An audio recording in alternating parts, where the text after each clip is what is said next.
নমস্কার,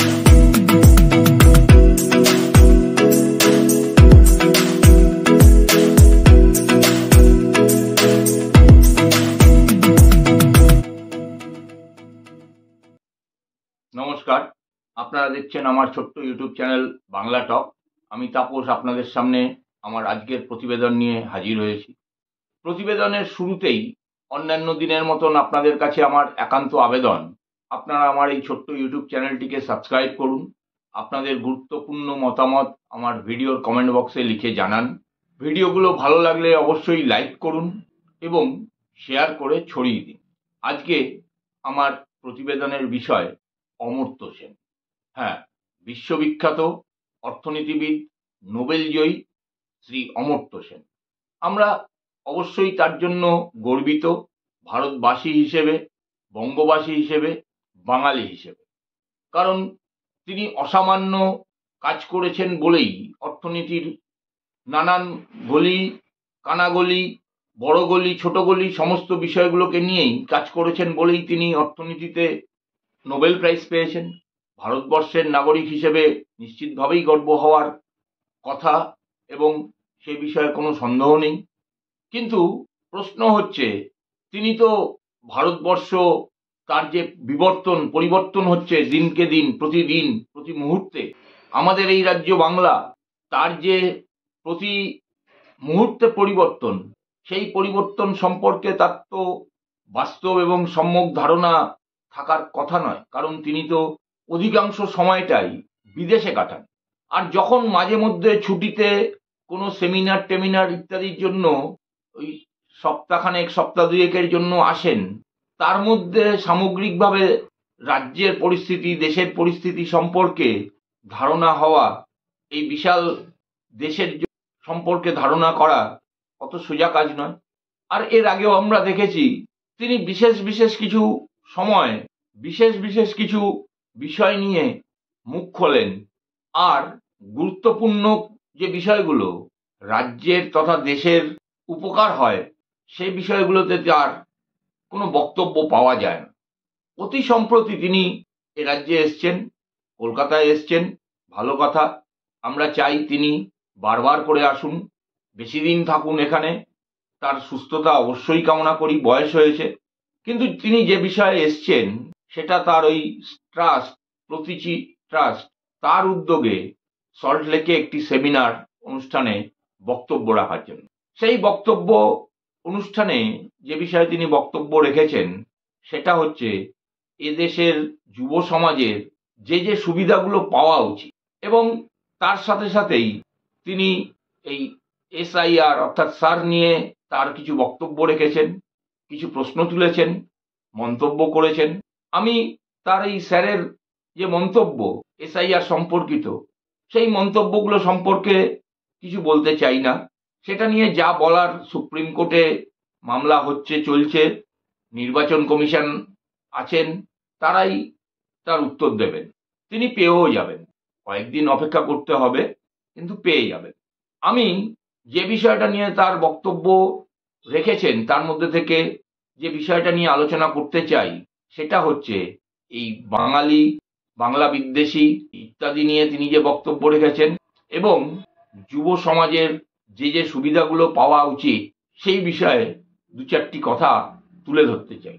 স্যার, আপনি দিগ্গজ পণ্ডিত মানুষ, ভারতবর্ষের বিভিন্ন জায়গায়, যে কোনো জায়গায় আপনি নির্দ্বিধায় যেতে পারেন।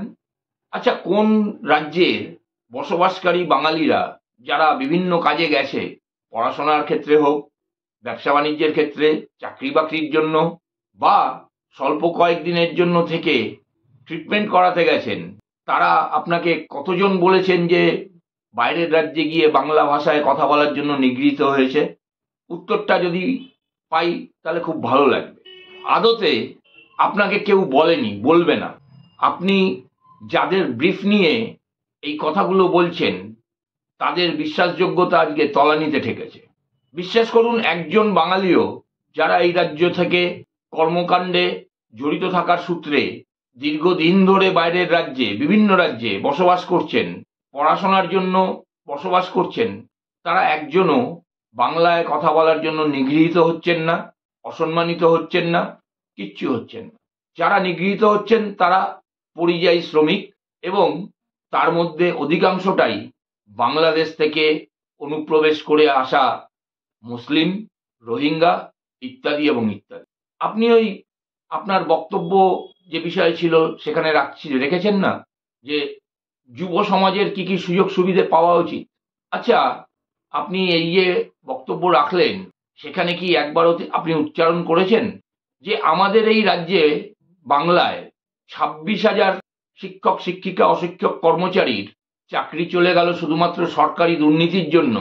সরকারের এই ধরনের কর্মকাণ্ডের সঙ্গে যুক্ত থাকা উচিত নয়, এই দুর্নীতির সঙ্গে যুক্ত থাকা উচিত নয়, স্বচ্ছভাবে নিয়োগগুলো করা উচিত। আপনি কি বলতে পেরেছেন? পারেননি, পারবেন না। সেই সিদ্ধারাটা আপনার নেই। আপনার একবারও মনে হয়নি যে এই রাজ্যে যে দুর্নীতির জাল বিস্তৃত হয়েছে, যে অপশাসন চলছে, সেই নিয়ে একবারও কোনো কথা বলার?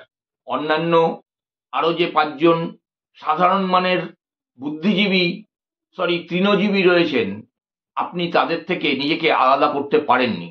এই যে গত বছর আগস্ট মাসে সরকারি চিকিৎসা ক্ষেত্রে মেডিকেল কলেজে একজন কৃতী ছাত্রী, তার নির্যাতন হলো, তাকে হত্যা করা হলো, যারা এই কাজের সঙ্গে যুক্ত, পুলিশ প্রশাসন, সরকার সবাই মিলে তাদেরকে আড়াল করার চেষ্টা করা হলো, আড়াল করলো। এমনকি কেন্দ্রীয় তদন্তকারী সংস্থা তারাও হাত গুটিয়ে বসে রইল। কই, আপনার মুখ দিয়ে তো একটা কথাও বেরোলো না। এই যে গ্রামে গঞ্জে আপনি তো অর্থনীতি নিয়ে কাজকর্ম করেছেন, তার জন্য স্বীকৃত আপনার কাজ, এবং তার স্বরূপ আপনি নোবেল প্রাইজ পেয়েছেন। মাইক্রো ইকোনমিক্স নিয়ে আপনার কাজ তো খুব বড় করে প্রচার পায়। তাহলে এই যে গ্রামে মনরেগার কাজে হাজার হাজার শ্রমিক তারা ন্যায্য তাদের পারিশ্রমিক পেল না, তাদের নাম করে টাকাটা নেতা মন্ত্রীরা লুটপাট করে নিল, যার ফলে কেন্দ্রের সরকার পুরো মনরেগার টাকা আটকে রাখলো। কই, আপনি তো তার বিরুদ্ধে একবারও মুখ খুললেন না। ফলে এটা বুঝতে কোনো অসুবিধা হয় না, অন্যান্য সকলের মতন আপনিও খুব সিলেক্টিভ। ওই একটা অংশকে রিপ্রেজেন্ট করা, ঝোল যেদিকে যাচ্ছে সেদিকে ভাসিয়ে দেওয়া নিজের গাটাকে, সেটাতে আপনি অভ্যস্ত হয়ে গেছেন। আসলে আপনার মতন লোকেরা যারা ওই সামান্য কিছু উৎকোচ সুযোগ সুবিধের জন্য পরজীবী হয়ে বেঁচে থাকতে চান, তাদের নিয়ে এর থেকে আর বেশি কিছু তাদের কাছে আশা করা যায় না। আপনি বিভিন্ন সময়ে বিভিন্ন রকম উক্তি করেন, কেন্দ্রের নানান রকম কর্মকাণ্ড নিয়ে আপনার প্রশ্ন আপনি করেন, নিশ্চয়ই করবেন, গণতান্ত্রিক অধিকার আপনার। কিন্তু কেন্দ্রীয় সরকারের যে বরাদ্দ, সেই বরাদ্দ রাজ্য সরকার সঠিকভাবে ব্যয় করছে না। সেই বরাদ্দকে কাজে লাগিয়ে রাজ্যের পরিকাঠামোর উন্নয়ন হচ্ছে না।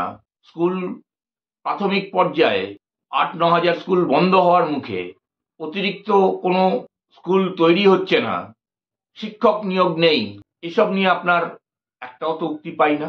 ফলে এটা বুঝতে কোনো অসুবিধা হয় না আসলে আপনার মতলবটা কি।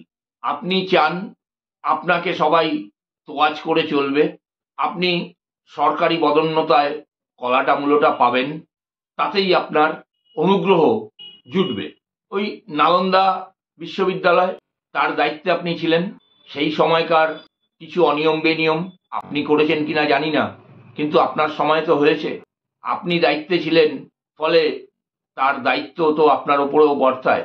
সেই নিয়ে 2014 সালে নরেন্দ্র মোদী সরকার আসার পরে আপনাকে নালন্দা বিশ্ববিদ্যালয় থেকে সরিয়ে দেওয়ার জন্যই আপনার বিজেপি এবং নরেন্দ্র মোদীর ওপরে যে রাগ, সেটা আপনার কথাবার্তায় প্রকাশ পায়, আমরা জানি। ফলে আপনি আসুন, থাকুন, ঘুরুন, বক্তব্য রাখুন, কিন্তু আপনার কথার গুরুত্ব এই বঙ্গের মানুষ খুব একটা দেয় না। আপনি বলেন, কিছু পেটোয়া সাংবাদিক, সংবাদপত্র যারা দুহাত তুলে আপনার কথাকে শিরোধার্য করে, তারাই এই আপনার বক্তব্য নিয়ে লাফালাফি করবে। বাকি বঙ্গজীবনের সাধারণ মানুষ তারা আপনাকে চিনে গেছে। আপনাকে শুধু না, আপনার মতন আরো যারা রয়েছেন তাদের প্রত্যেককেই চিনে গেছে। ফলে আপনি কি বললেন আর কি বললেন না, তা দিয়ে এ সমাজে আর কোনো রকম পরিবর্তনের আশাও নেই, চিন্তাও করবেন। নমস্কার, ধন্যবাদ।